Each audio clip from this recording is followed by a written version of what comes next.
বিসমিল্লাহির রহমানির রহিম। ইসমে আজম মনের আশা পূর্ণ হওয়ার দোয়া।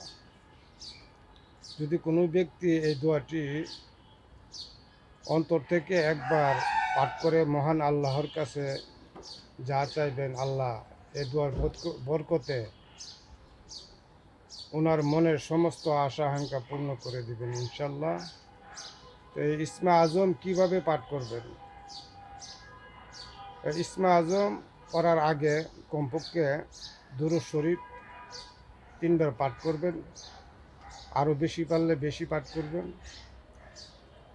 দুরূদ শরীফ 3বার পাঠ করার পরে এই দোয়াটি আরম্ভ করবেন।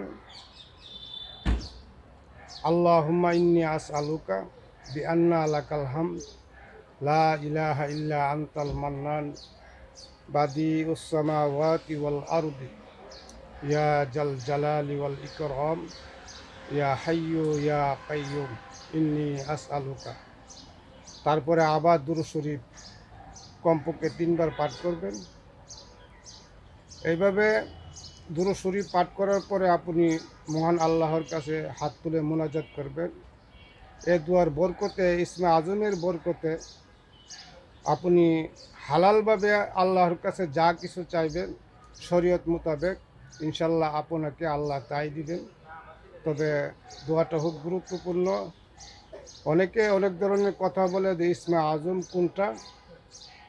আসলে প্রকৃতপক্ষে প্রিয় নবী বলেছেন, মসজিদ নববীতে এক সাহাবী এই দোয়াটি পাঠ করেছিলেন।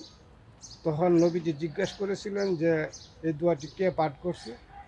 তখন ওই সাহাবী বলল যে আমি পাঠ করছি। প্রিয় নবী বললেন, তুমি জানো এটা কি? তখন উনি বললেন যে না, জানি না। তখন নবীজি বললেন যে এটা হচ্ছে ইসমে আজম। তাই নবীজির কথা অনুযায়ী বা নবীজির পবিত্র মুখের অনুযায়ী বোঝা যায় যে এটা হচ্ছে একটি ইসমে আজম, প্রকৃতপক্ষে ইসমে আজম। তাই ইসমে আজম পাঠ করে আল্লাহর কাছে যাহা চাইবেন আল্লাহ তাই কবুল করবেন।